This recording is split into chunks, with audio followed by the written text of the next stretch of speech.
They can scam you. Speaking of in Debrecen, in the city, the interior decor hat. Oh, I don't really like washing dishes.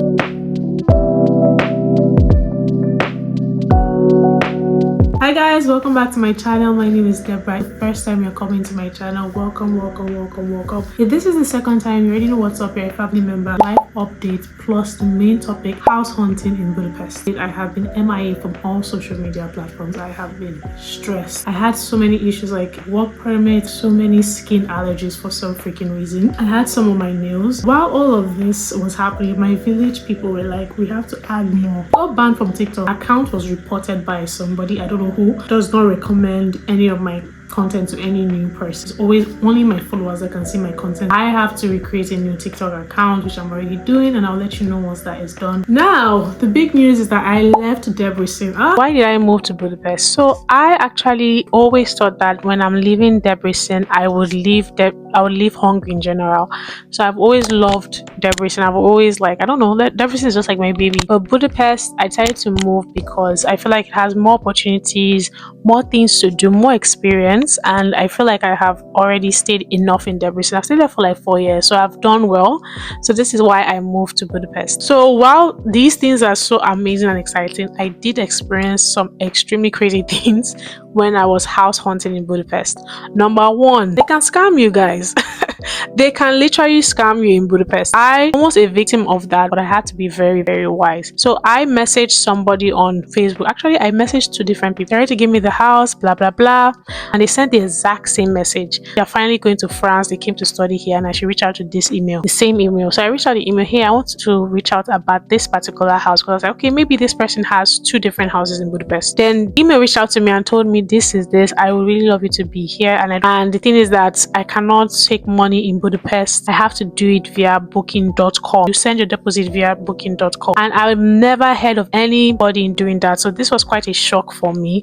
So I decided to do my research and I realized that this could be a scam and I'm not ready to risk it. So anybody that tells you that you have to pay your deposits through bookings or you even have to pay your deposit before you sign your contract or you view the house is probably a scam. And except you are willing to take that risk, I am not. Another thing that was kind of really difficult was how to find appointments. Guys, finding an appointment in Budapest for an apartment is not easy. I thought it would be like Debrecen that I find like an agent and get an appointment and I'll go and see the house. Simple. I reached out to like 50 people. And I'm not even joking. Half of those people, 25 at most, answered me that, hey, okay, these apartments are available. Out of that 25, I think 10 were able to talk about the apartments, talk about utilities, talk about everything. Like, they were responsive. Out of that 10, I'm telling you, 4 set out an appointment with me. Out of that 4, only 2 replied back, and we actually got the appointment going. And I'm staying in one of the 2 currently, so I'm happy it all worked out. But you could see that out of 50 people, it was very difficult to get even replies back from landlords because things were going like this. It was super fast. Another thing that was kind of like a shock was the amount of utilities that was associated with an apartment. In Debrecen, yeah, the utility bills are usually big and it makes sense with maybe the environment of the apartment. Your business has an elevator, it's like in a really fancy compound or something. But the utility bills in Budapest, I cannot defend them because some of them are just expensive, especially within the city. I've noticed that within the city, you pay more, which is like every other city. But I was really shocked that I could get a house for let's say 220k, and I'm paying utility bills of 30k plus. Then I'm paying shared costs of 20k plus. So I'm already spending more than 250 on just an apartment. And that just really was confusing for me, even though I did not probably see the value in that 22k apartment. This is something that you should really be aware of. It is very, very expensive. The utility bills are crazy here. I don't know why, but I expected there to be a set of reps or rental agents that would just come on my beck and call. I'm like, hey, yeah, I have an apartment. Oh my gosh, come on, move in. This was like in Debrecen for me. I feel like in Debrecen, if I want to go to an apartment, I know somebody who knows somebody who does apartments, and I'll know an agent and I'll talk to the agent and they'll have like 5 or 4 more apartments. But in Budapest, I cannot find one rental agent. The rental agents are usually they're for big apartments. I'm just gonna be honest, with big utility bills. So that was another reality check. You gotta do it all on your own, especially if your budget is tight. So that's something I realized. It's not bad, but I think it's it's just different. I've talked about all the cons of house hunting in Budapest, and I've talked about the reason why I want to come to Budapest, because I think it's so beautiful. Now let me talk about my apartment criteria that I was looking for. I feel like I used this because I have lived in 3 different apartments. First of all, it obviously had to be budget friendly. I had to check myself and realize that the amount of money I'm thinking of in Debrecen is not the same in Budapest. I had to go back to the drawing board and say, this is how much I can pay for utilities, shared costs, and rent. And I feel like when you're honest with yourself with the amount of money you can pay, things just become simpler. You begin to scale through easily, because most of the houses that I was going for that were lower were not looking really good, and those ones that were also higher were very expensive. I was also looking for fresh air. I wanted a balcony. I wanted something place that I could open and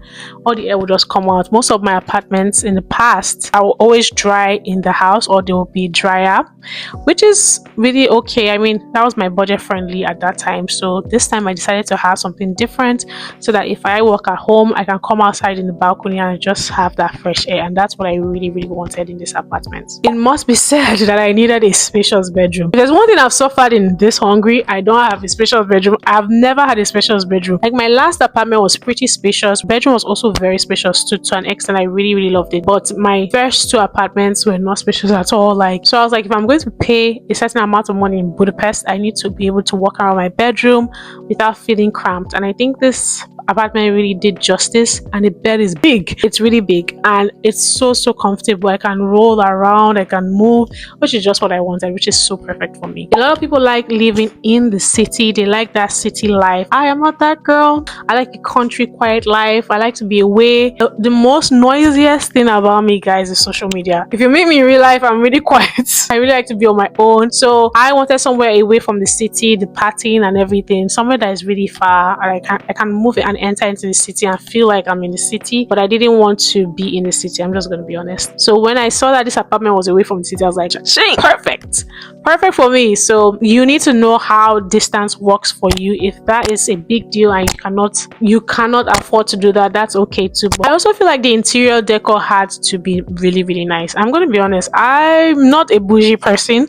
but I like to see where my money is going to. If my money is going to something really nice, it has to be going to something really nice. So I had put a budget, and I was like, if I'm going to go with this budget, the house has to look a certain way. And this house kind of just stayed. I feel like they really sat down and designed this house. Like, okay, this house has to be like really comfortable. So I really like how everything looks, and I just like the vibe of the house. It's really nice. Something that was also a big deal for me is that I wanted the house to be 80% or fully electrical, because I have lived in an apartment that had gas and it was a little bit expensive, and other people I know always complain about gas. So I wanted it to be more electrical, but if there's a gas, I should be able to turn it off and not use it if I don't want to. So that was a very huge deal for me. So thankfully most things are electrical. I think I have 2 gases, but I can turn them off if I don't want to use them, and I probably will not be using them. But even when I use them, the utility bill stays low according to what I've been told. So it was not all good, because now there are 2 things I kind of compromised on. Number 1 was a dishwasher, and number 2 was a bathtub. A dishwasher, girl, I don't really like washing dishes. When I was very young, my mom used to call me to wash dishes because I was the youngest in the house, and I used to be so angry, and I used to be like so pissed. So when I moved to my apartments in Debrecen that had dishwashers, I was always happy. But I feel like I don't really mind washing dishes now. I think it's really okay as far as I can maintain it. But if I can't, I'll get like a small dishwasher for myself, which I plan to do if I am exhausted. Then I also wanted a bathtub. My last apartment had like a really nice shower, but the only problem is that it was very hard to clean. Like, especially at one part that was really close to the wall, I couldn't put my hand there. So I really wanted like a bathtub, because that's what I'm used to when I'm back at home. Plus I can do like a bubble bath and everything. So I had to give up that dream because this place does not have a bathtub. It has like a glass and it's easier to clean. So it kind of worked out for me in a way. Not everything can be perfect. So yeah, after all the searching, I had 2 apartments. The first apartment was really nice, all white, pet friendly, dishwasher in the city, but it didn't have some certain things like balcony that I really wanted, and it was a shared corridor, which I didn't want to have a shared corridor with anybody. I'm just going to be honest. But the pricing was almost similar to this one I'm currently in, which has a balcony, no dishwasher, big bedroom, and very spacious with a very crazy design and interior decor that I'm just like I'm just head over heels in love. So these are the differences, and I weighed it and I realized I would prefer this apartment. Both landlords passed the vibe check. They're really cool, and I feel like I just went in my gut and I don't really regret it. I really love the space. I'm close to Tesco. I can use my club card. It's cheap. So everything is good so far. I don't think I've made a mistake. So yeah, I'm feeling really confident with the decisions I've made, and hopefully you will too as well when you make the decision to move to Budapest. I hope these tips and tricks I've given you have helped you in some way, or maybe somebody that you know that is trying to move to Budapest. And let me know in the comments if also you have any tips and tricks about Budapest that you feel like I will be interested in as a newbie. Please let me know. I'm so excited to be here, and I can't wait to show you guys my journey and be more active on YouTube again, because I feel like I miss you guys. I miss my babies. This is so I'm such a cold time this month, so I'm so happy that I'm back. And make sure you subscribe, like, click on the notification button for more content from moi. I will be posting more often, so stay in tune and share my video, like, subscribe, please. Okay guys, this is it for now. Make sure you take care of yourself. Bye.